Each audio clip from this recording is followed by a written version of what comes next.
Lone Star College is one of the largest community colleges in the nation, serving more than 93,000 students. Our ability to deliver the highest quality education and training to the widest population is always improving. First delivering online courses in 1997, Lone Star College now enrolls more students in online courses than any other college in the nation. In addition to our robust online certificate and degree options, we are the first college in Texas to offer registered apprenticeship programs. As a community college, our mission is to put students on the path to success and advance our entire community, resulting in a $3 billion economic impact in the Houston area. Lone Star College makes education accessible and available to all. We serve the largest Hispanic student population in the nation and are the second largest provider of associate degrees to Hispanic students in the United States. We are committed to bringing value to our students and to the community through the expansion of education. Through innovative and relevant programs, Lone Star College succeeds in its mission, delivering wide-ranging opportunities that change lives.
Lone Star College is one of the largest community colleges in the nation, serving more than 93,000 students. Our ability to deliver the highest quality education and training to the widest population is always improving. First delivering online courses in 1997, Lone Star College now enrolls more students in online courses than any other college in the nation. In addition to our robust online certificate and degree options, we are the first college in Texas to offer registered apprenticeship programs. As a community college, our mission is to put students on the path to success and advance our entire community, resulting in a $3 billion economic impact in the Houston area. Lone Star College makes education accessible and available to all. We serve the largest Hispanic student population in the nation and are the second largest provider of associate degrees to Hispanic students in the United States. We are committed to bringing value to our students and to the community through the expansion of education. Through innovative and relevant programs, Lone Star College succeeds in its mission, delivering wide-ranging opportunities that change lives.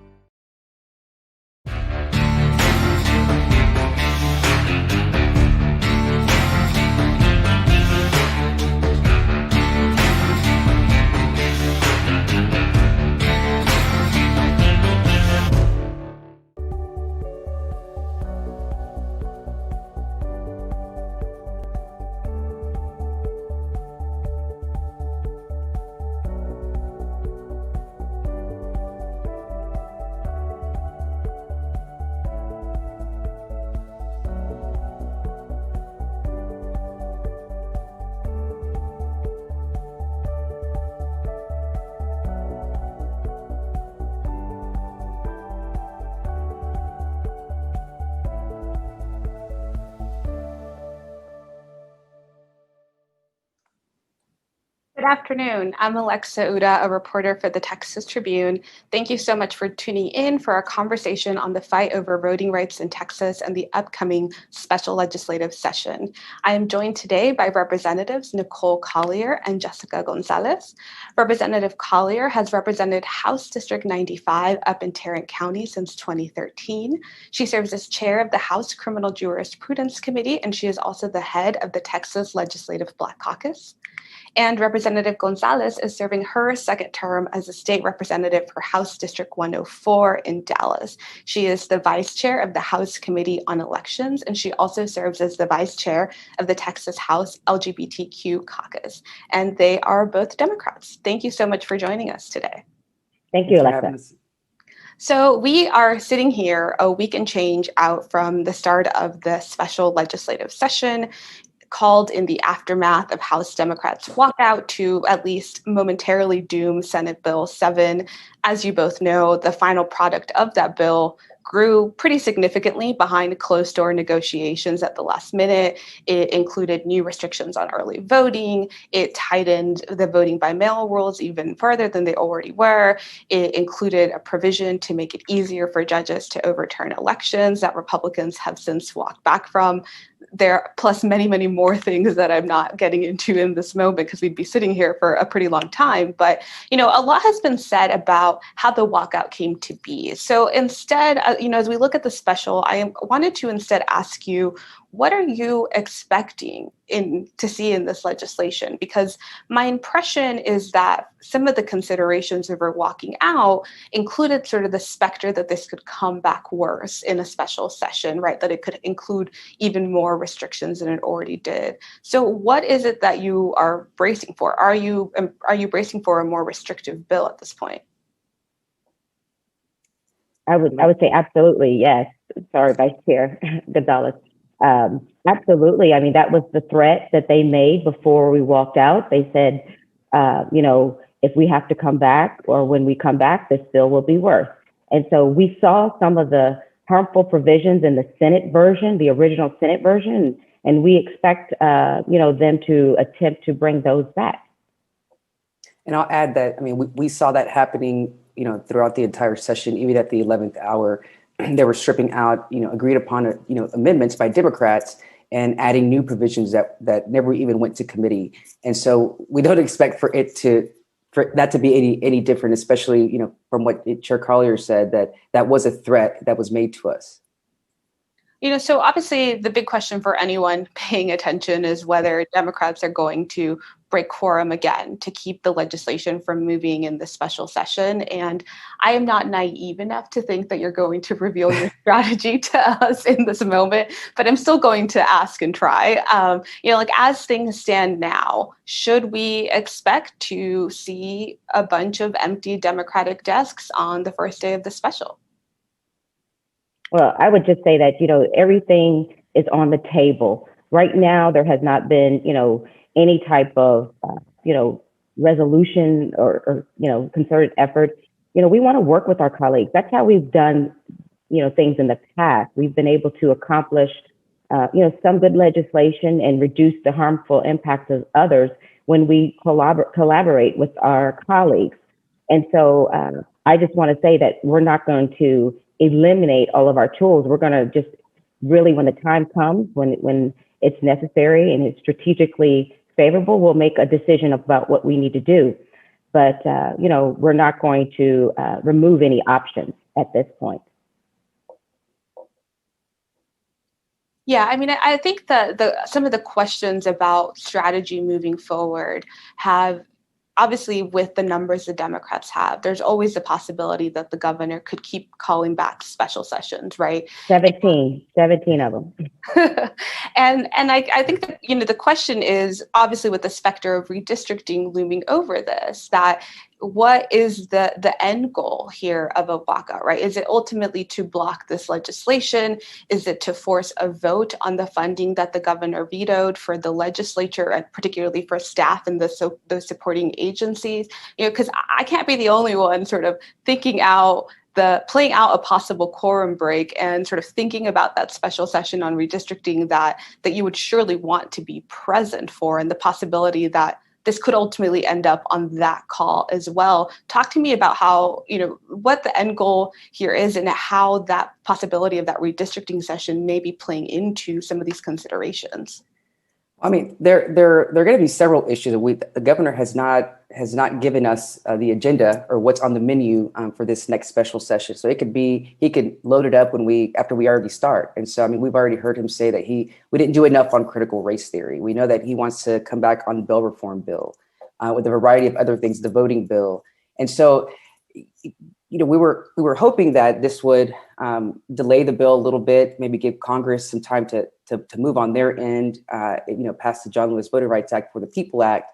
I know they're working hard over there to with the goal, it being a bipartisan bill, which is what everybody's goal is when they're working on policy.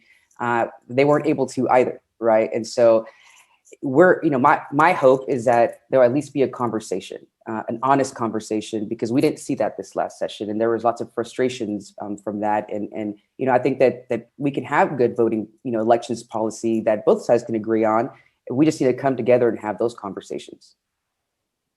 So, I mean, let's talk about the possible bill itself, right? Obviously, I have not seen a version. I don't know if you all have seen sort of what's on the table yet, but thinking back to the regular session, each chamber passed a very different version of SB 7. And in the House, where you all obviously work, there were many, many hours of negotiations on the floor to end up with sort of a slimmed down bill of what was already a bill that was narrower in scope compared to what the Senate passed. And, what I heard from some Democrats in light of the walkout is that House version wouldn't have led to a walkout, even though you obviously wouldn't have supported it. And so I'm curious, as far as y'all are concerned, is there still room for that kind of negotiation? Is there still a pathway to reach maybe that version that existed in the House that would be more palatable to Democrats, even though you wouldn't ultimately vote for it? Can I just add something? First thing you said that, yes, there was lots of hours of debate on the floor, but before the bill even got to the floor, our Democratic members on the Elections Committee, Representative Michelle Beckley, Representative John Busey, and Representative Art Fierro, and of course, Vice Chair Jessica González, worked so hard to really reduce the disenfranchisement and harmful impacts of so many other election bills in addition to this one. So there were behind the scenes negotiations and attempts to address the disenfranchisement and suppression of these bills before it even got to the floor. And when we got to the floor, we really worked hard as a collective body, as Democrats, to change the bill, the impact of the bill. So, what people really need to understand is that we tried to work with our colleagues, and I think that is the best tactic to take considering our numbers. We have 67 Democrats. It bodes all of us well if we can try to work together to reach a solution for the good of all Texans. So yes, I believe that's on the table. Working with our colleagues is still on the table. And have you all talked to your Republican colleagues at any point since that last day of session? I mean, is there any idea of what a starting point might be? I know House Speaker Dave Phelan has sort of suggested the possibility of whether this should be done in sort of a piecemeal approach in individual bills instead of one big bill, the way Senate Bill 7 was handled during the regular. But I mean, what, if any, communication has occurred since that last day of session? I have not spoken to my Republican colleagues in regards to the substance of what's going to be in the bill. I mean, there was one conversation that I had with a Republican colleague, and reference was made that SB 7 was a good bill. It was just misunderstood, right? And so that gives me the impression that it's probably not going to change too much. I mean, I'm hopeful that there will be an attempt, especially after we broke quorum, that hey, we're serious about this. And we want to sit at the table, we want to have a real conversation. And, and it may not be the perfect bill. I mean, like you mentioned, the original version that came through, of course, we weren't going to vote for it, but, there was at least a baseline, right? It wasn't as awful as the final version that ended up coming through. And I think it was those provisions that were added at the 11th hour behind closed doors. I mean, Chair Collier was a conferee, and she wasn't even given, a drafts of the new version of the bill until very late at night or at the 11th hour. And so, I think that given that there has been a lack of communication, I would imagine that there's already a version of it at Ledge Council, or they're working on a version of it. It already shows that has not been any kind of attempt to even try to work with us. Now, we still have some time, I guess. But as of now, we have not heard anything. And I just want people to realize what's at stake here, because when you're talking about voter suppression, we've identified this as a voter suppression. Whenever we get a bill that deals with voting, I want to know, how is this going to improve turnout? How is this going to get more people to vote? And when we think of suppression, people think of the literacy test, poll tax, white primaries. That's overt suppression, but there's subtle suppression. When they change the polling locations, not everybody has central voting centers like I do in Tarrant County and Dallas County, where you can vote anywhere. But some places, they change the polling locations. They change the hours of voting from week to week. And so that is a form of suppression that does not improve voter turnout. What we saw in Harris County was improving voter turnout. That's why we had higher numbers of voters participating with the drive-through voting, the 24-hour voting, giving them options. And even in this last bill that we saw Republicans trying to protect rural areas by limiting the requirements on them. They had a population cap. So only those that are 100,000 and above would be required to comply with certain provisions. So we know what those were. We know that they were targeted.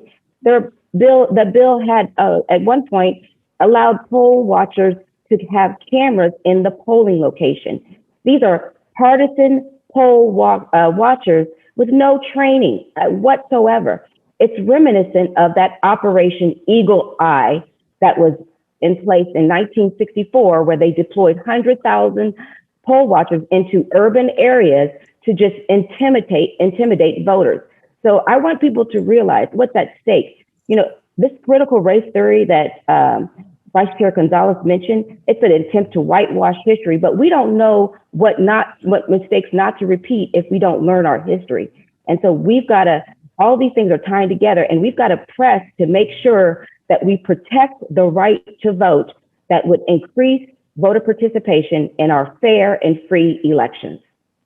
Yeah, I want to talk about that because you mentioned Harris County. Obviously, there were provisions of the bill that were very specifically tailored to things Harris County had done that they were hoping to keep, things meant to sort of widen access to the ballot box that they saw as successful, in particularly reaching voters of color, things like drive-through voting, things like extended early voting hours, either until 10 p.m. or one day of 24-hour voting. And throughout session, we have heard from civil rights groups with histories of fighting laws that could be harmful to voters of color, who have warned that this bill and basically every version of it could violate federal protections for those voters. And the response from Republicans pushing the bill was that it could not be discriminatory to voters of color because the rule changes apply to everyone. I think at one point in the Senate, there were these remarks about, how the legislation was sort of race neutral in part because the voter rolls are colorblind. They don't include voters' race or ethnicity. And,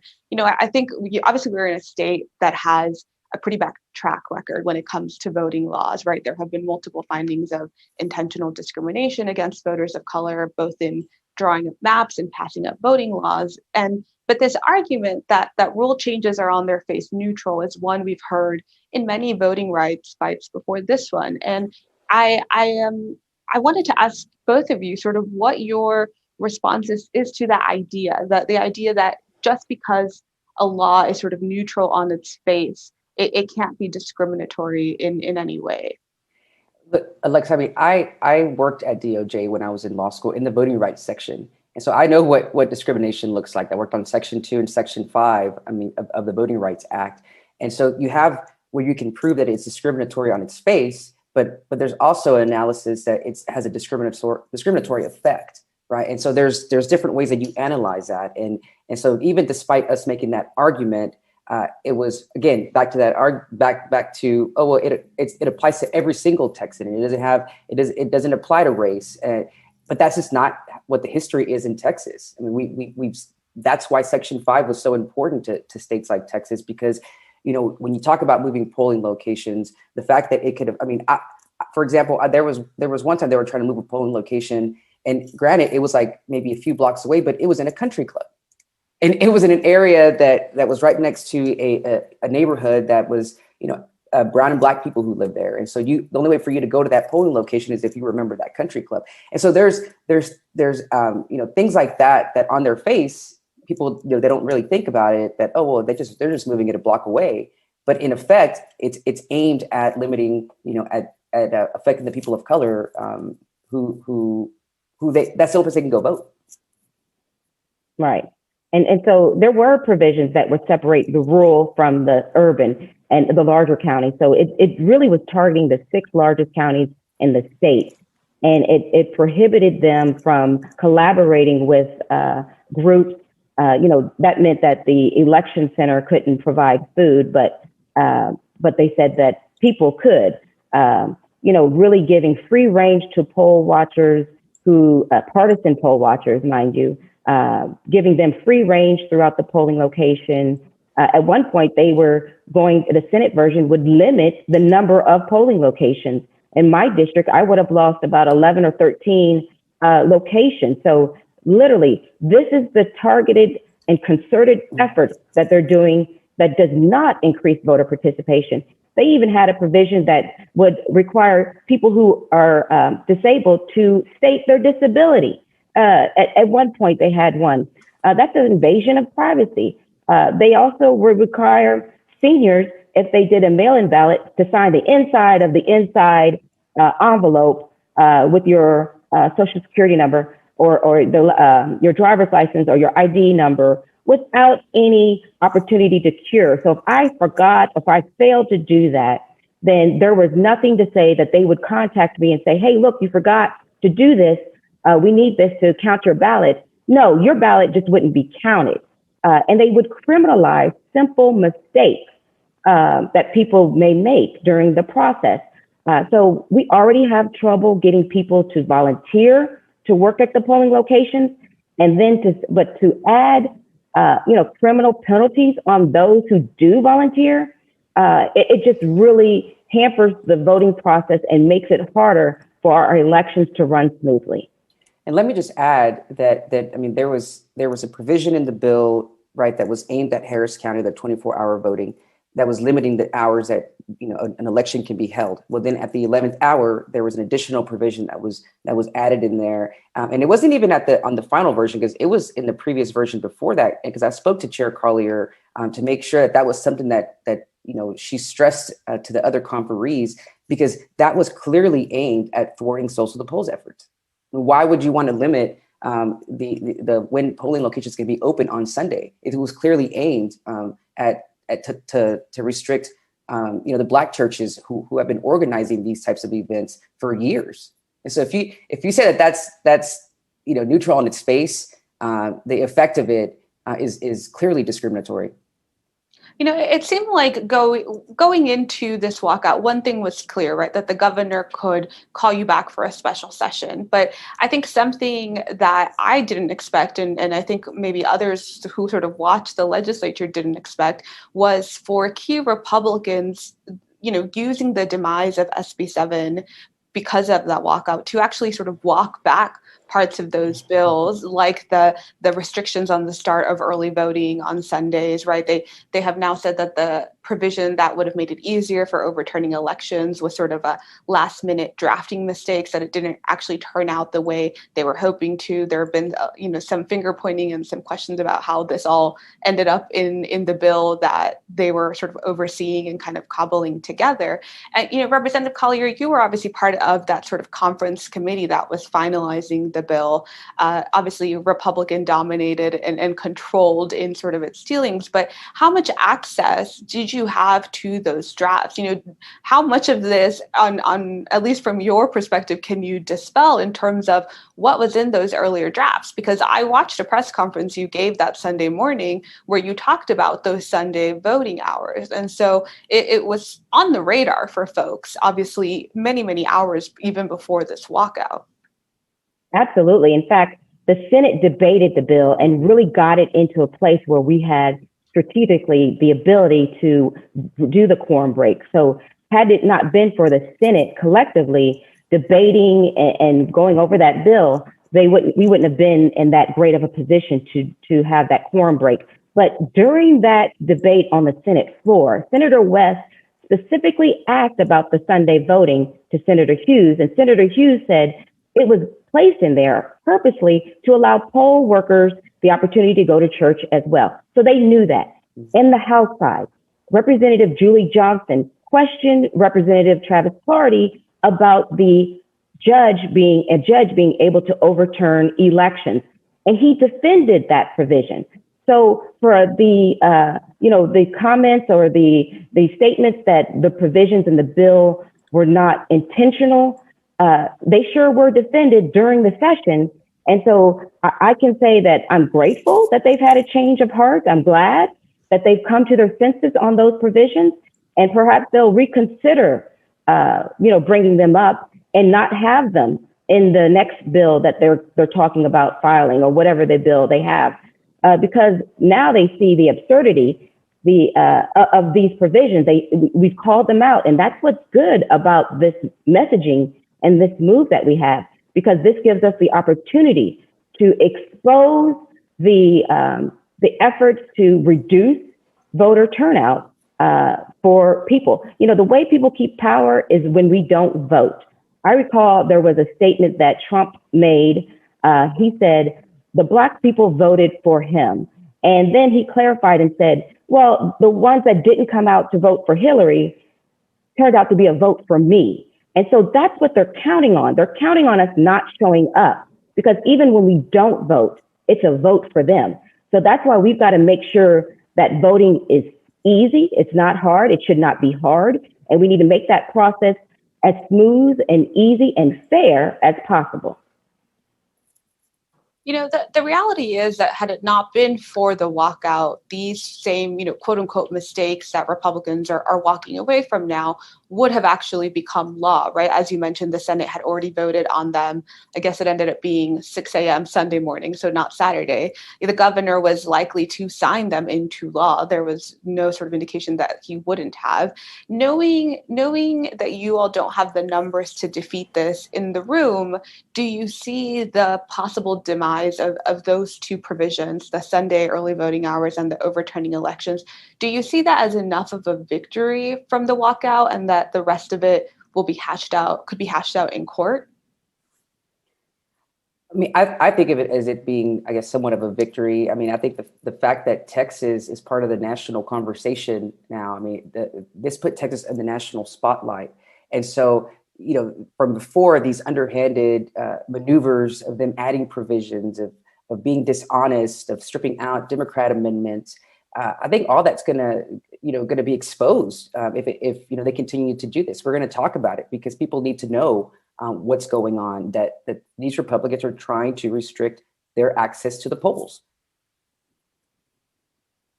In terms of what we could be facing here in this legislation that's coming up, what are sort of the realistic things that you all would want to see in the bill? Because I know obviously there was that negotiated version in the House that ended, including several Democratic amendments, I think most of which were stripped out in that final version. What are some of the ideal compromises or addendums that you wish you could add to that bill, knowing that you're probably not going to get online voter registration from a Democratic amendment? But what are some of the things you're hoping to see, particularly thinking about that negotiated version from the House?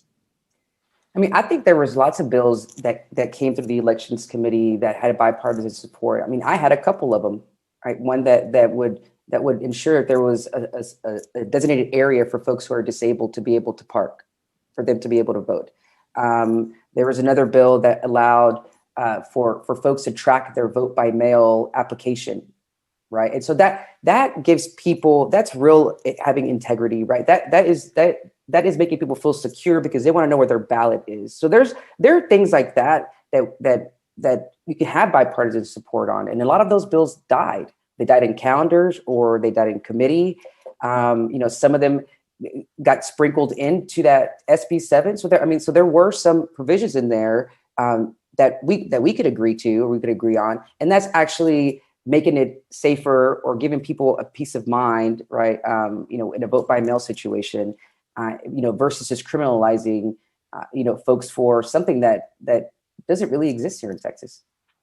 Absolutely. And just to piggyback on what Vice Chair Gonzalez said, using a student ID, something as simple as that, as adequate, eligible identification to vote, being able to use if you're 18 in high school or if you're in college, using that as acceptable form. But first and foremost, no bill whatsoever would be an ideal situation. I don't see the need for any type of bill that addresses the election process that would reduce voter turnout. But if we do have a bill, which they will file, the partisan poll workers need to be trained. They need to be held accountable. We need to allow the presiding judge of the election to be able to remove those who violate the policy, who violate rules. We need to be able to cure any type of wrong or mistakes that have been left out of your mail-in ballot. Of course, expanding eligibility for mail-in ballots to those who are immunizing or immunocompromised, I think that's the word for it, who have health conditions rather that may compromise their ability to be around people or their concerns, especially during the pandemic. Literally, I can think of 20 things off the top of my head that we can do to try to reduce the negative impact of these bills, but they have to have the willingness to do them. But we could go on and on about the poll workers, no cameras in the polling locations, not criminalizing everything that is done and only criminalizing actual fraud. So these are things that we can start talking about, and hopefully we can get some buy-in and willingness on the other side to implement them.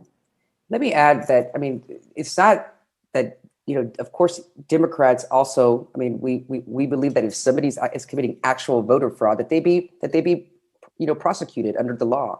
But a lot of these, provisions in this bill is, it's criminalizing folks, saying that it's fraud when in actuality it could be a mistake.